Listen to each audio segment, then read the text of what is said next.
Assalamualaikum warahmatullahi wabarakatuh. Perkenalkan, nama saya Firman Habibi. Saya masyarakat hukum adat Kampung Kuta Ciamis.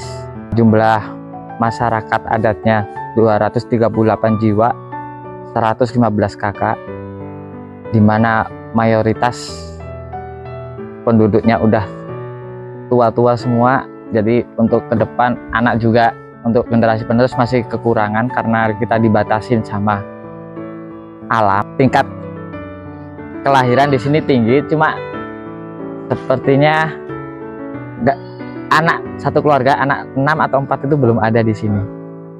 Tuh, jadi makanya susah untuk, dengan area yang seluas itu penduduknya ya segitu-gitu aja, stagnan. Tapi alhamdulillah kita konsisten menjaga lingkungan, alam, hutan, dan kebudayaan kita. Kita areanya 185 hektar. Luasnya 85 hektar.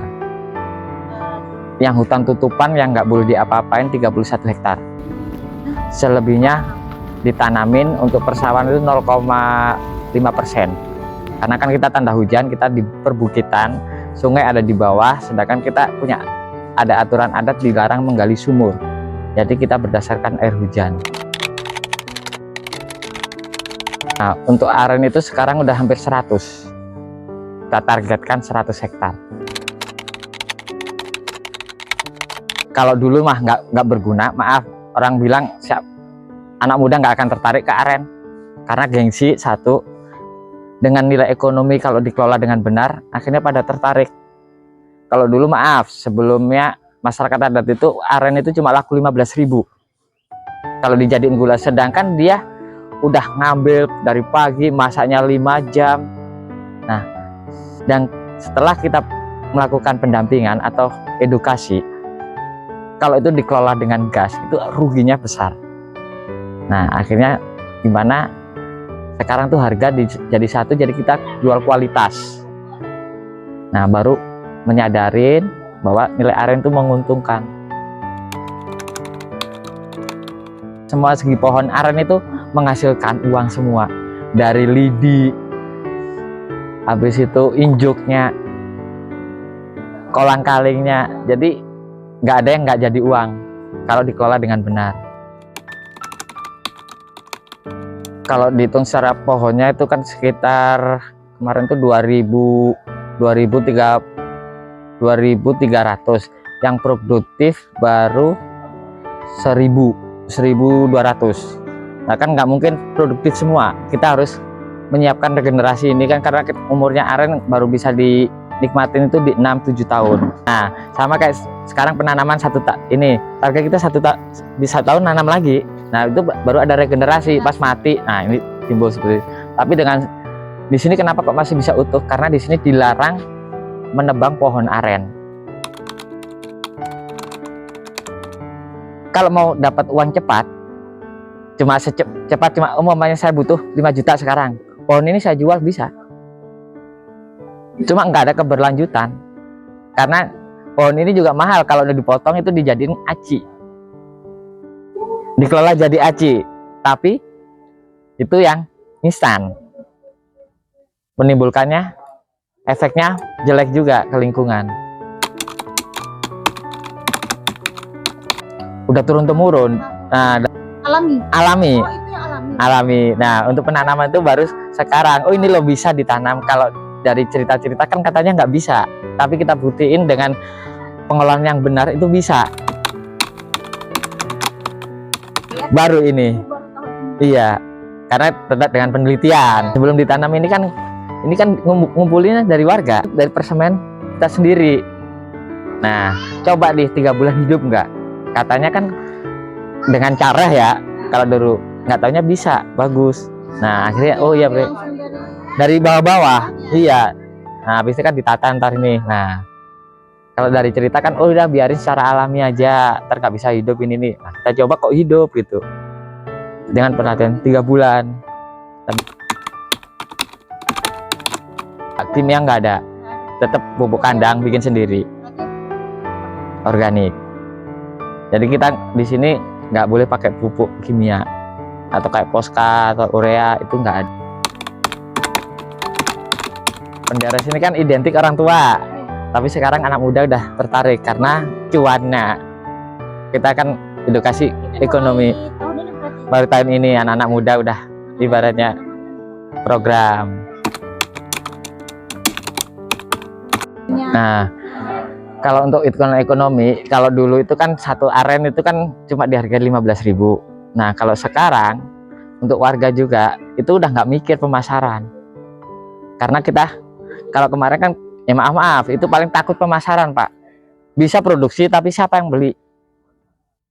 Nah, berhubung sekarang udah di satu pintu, ini semakin meningkat. Dulu itu omset cuma maaf paling enggak cuma 500.000 satu hari di sini perputaran aren ke Tengkulak. Nah, sekarang satu hari bisa sampai 5 juta sampai 8 juta satu hari. Kemarin tuh lebaran kita pecah ibaratnya. Lebaran harga gula naik, kebutuhan kan lebih tinggi.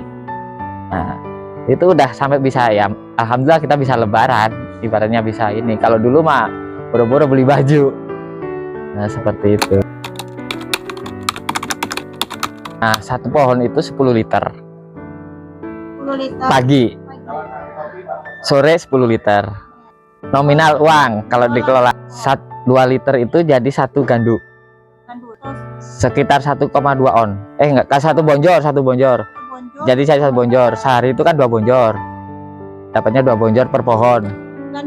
Yang satu, kalau yang bonjor itu 1 kilo 2 on. 1 kilo 2 on, 1 kilo 3 on. Yang besar. Oh, yang pakai. Kalau satu bulat gak itu disebutnya ganduk. Itu 2 liter itu satu itu. Yang bulat itu satu itu kalau bonjor kan isi 10. Nah, Jadi satu pohon aren itu kalau arennya berapa gula aren? 2 bonjor 2 bonjor. satu hari. 1 kilo sekarang kita ngambil ke masyarakat itu 2,3 bukan kilo, satu bonjor kita ambilnya.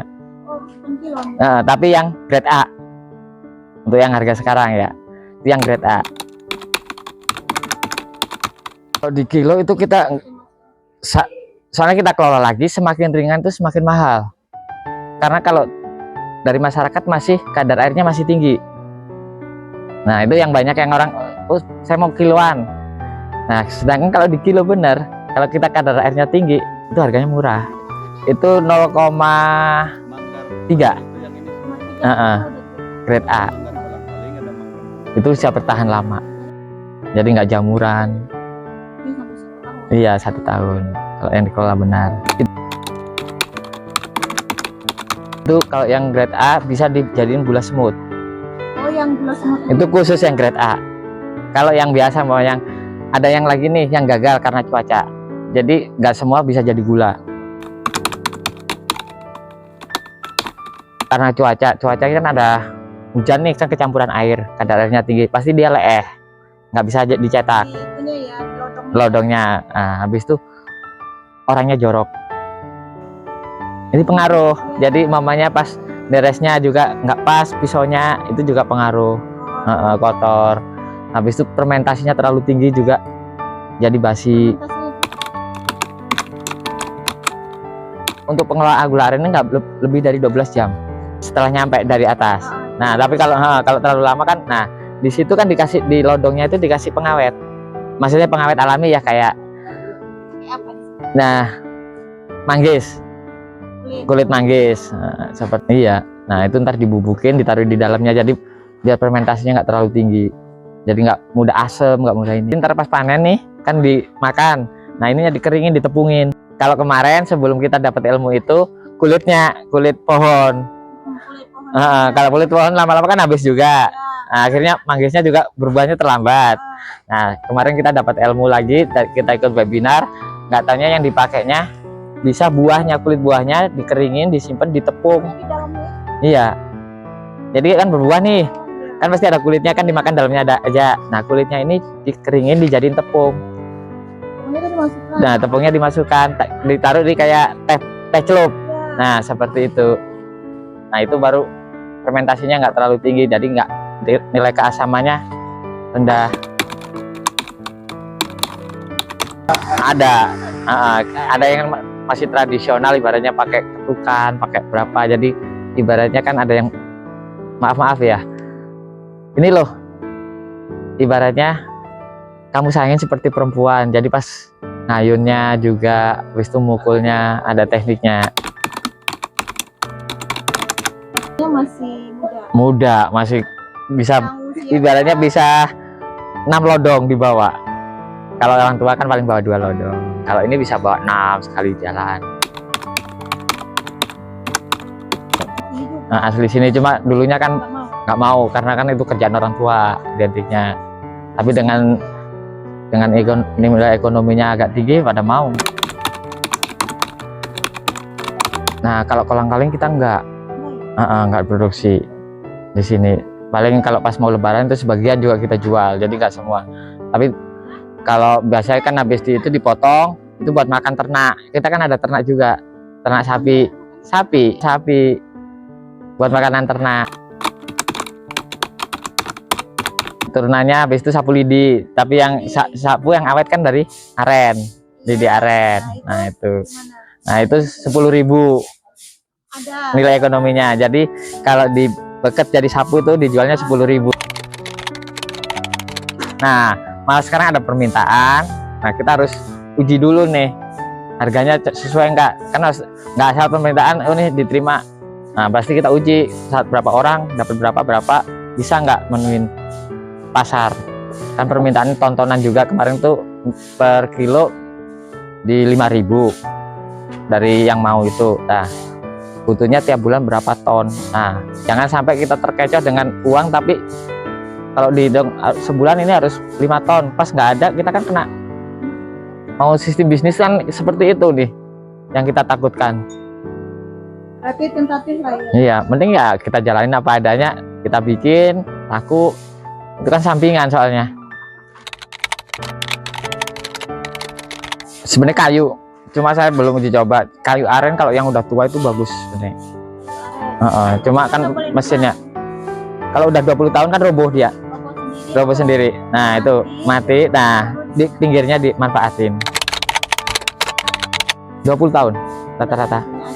Aci itu rata-rata di muda di sekitar 6-9 tahun. Produktif ya, makanya sayang karena dia kan masih basah-basahnya itu, masih mudanya itu jadi aci. Harganya sih lumayan emang, tapi kan cuma instan. Ini kita dataran rendah itu 70. Kalau paling bawah kita kan di 70 mdpl. Nah, yang di atas ini 180. Nggak ada perbedaan. Kalau aren itu sebenarnya bebas sih ya, jadi nggak ada dataran tinggi, tergantung. Kalau emang pertama, kenapa banyak yang gagal? Karena dia kena sinar langsung, itu nggak bisa. Panas. Nah, harus di bawah-bawah pohon kayak rindang gini. Dia butuh kelembapan berapa dulu. Nah, karena dia kan menyerap airnya tinggi untuk pertama. Nah, kalau udah gede, dia menimbulkan sumber air. 90 Pak. Iya benar, 90 itu. Tapi dia paling kuat. Dia akarnya, kita kan pernah, kalau ini saya maaf mau waktu itu ada kejadian kebakaran rumah. Akhirnya kan di sini kan kalau udah kebakar nggak boleh bikin rumah di situ. Akhirnya kan pas di sini kan hampir semua lahan ada aren yang udah gede. Nah, kita bongkar aren itu kalau saya puragan mungkin 3 bulan 4 bulan nggak akan selesai untuk nyongkel akarnya. Akhirnya kita pakai alat berat itu aja 2 hari dengan kedalaman 4 meter akarnya. Itu pakai beko 2 hari. Nah, dia ngegigit banget. Yang di sini aren tuh kalahnya cuma 1 petir. Iya. Itu petir. Itu berapa kali ya musuhnya petir? Mati. Kalau petir mati. Itu pohon apapun kalau kena petir mati.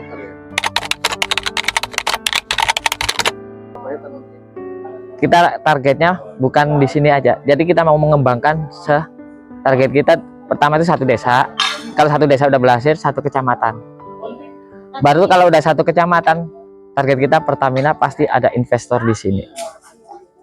Jadi Mbak, saya punya prinsip, saya nggak mau program itu mulai dari nol. Saya setiap ngasih program itu udah jalan nih, ayo kita bareng-bareng. Nah seperti itu. Jadi kalau mulai dari nol pasti banyak investor yang nggak mau. Jadi oh ini loh udah ada areanya segini baru dia mau dirikan pabrik. Kalau mau kerjasama udah ada yang nawarin, cuma ya itu yang Pertamina pertama itu. Nah tapi tetap dengan itu kita konsisten ya, jangan sekarang, ke depan aja lah. Kita akan buktikan dulu bisa memenuhi 150 hektar baru ini penyediaan niranya. Itu minim 150 hektar. Jadi dia nyiapin tangki ini. Nah, ntar pagi berarti jam 8 udah harus di sini standby. Ada jadwalnya sama sore. Nah, udah dari warga ini langsung di liter. Tapi dengan satu syarat, ada penilaian. Kadar asamnya, kadar alkoholnya tinggi enggak, kadar airnya berapa. Bukan asal semua nira bisa diterima enggak. Jadi ini cuma secara isu global aja saya terima. Nah, tapi kalau saya tuh maunya ini loh, saya udah ada baru ayo berdiri. Jadi saya nggak mau kebebanan namanya alam. Iya, wacana ke sana proses. Jadi mau gini nih, saya nggak mau dimodeli dari awal. Saya mau mandiri, baru kalau udah di tengah ayo kita bareng-bareng. Jadi nggak ada beban kan Pak, umpamanya kena bencana longsor atau apa, kan saya tanggung jawab karena pakai uang orang. Umur 6 tahun saya berani MOU jual, ibaratnya oh ini loh hasil saya. Itu berani. Baru dia 2 tahun diriin perusahaan kan. Nah pas pemanenan dia langsung menikmatin. Kalau dia sekarang nanam habis itu udah MOU, dia nunggu 8 tahun. Mau ngapain Pak? Bapak sekarang gini, kita mau perubahan iklim nggak? Kalau kita berubah iklim, kita nggak akan menimbulkan asap polusi. Ya, jadi polusi yang ditimbulkan masak aren itu kan besar juga Pak, untuk gas rumah kaca, ya kan. Nah, kalau di sini lebih menguntungkan, nggak usah kita masak, karena satu, kalau kita mau masak nebangin pohon dulu, rantingnya buat kayu bakar. Nah, kalau lebih menguntungkan di 2000 ya milih di 2000. Berarti bisa lepas dari gula aren. Iya. Untuk memenuhi pangan dari gula itu sendiri. Nah, kalau mau menuhin, berarti kan otomatis gula aren harus harga tinggi, baru kita bikinin. Jadi harus persaingan harga di antara bikin etanol atau gula. Kalau gulanya harga tinggi, ya kita bikin gula. Kan gula kalau produksi besar kan nggak mungkin dibikin gula semua. Nah, pasti kita sebagian etanol. Nanti bisa naikin harga gula. Kalau koperasi kita udah bikin sendiri untuk koperasi aren ya, gula aren kita bikin juga, baru SK-nya itu belum kita ambil. Itu udah jalan, prakoperasinya udah jalan. Jadi mulai sekarang warga itu minjem ke koperasi. Jadi sistemnya kayak tadi, dia satu hari dapat 2 bonjor. Nah dia pinjam uang 500. Nah yang satu ini dibuat nyicil utang, yang satu kita bayar cash buat hidup sehari-hari. Jadi dia biar nggak ketengkulak lagi. Nah selama ini kan harga rendah kan karena tengkulak. Dia utang uang cuma 200 tapi harga gulanya ditekan di 15-17 ribu. Sedangkan di pasaran harganya, ya maaf kalau saya bawa ke Jakarta itu bisa 50 ribu gula sini.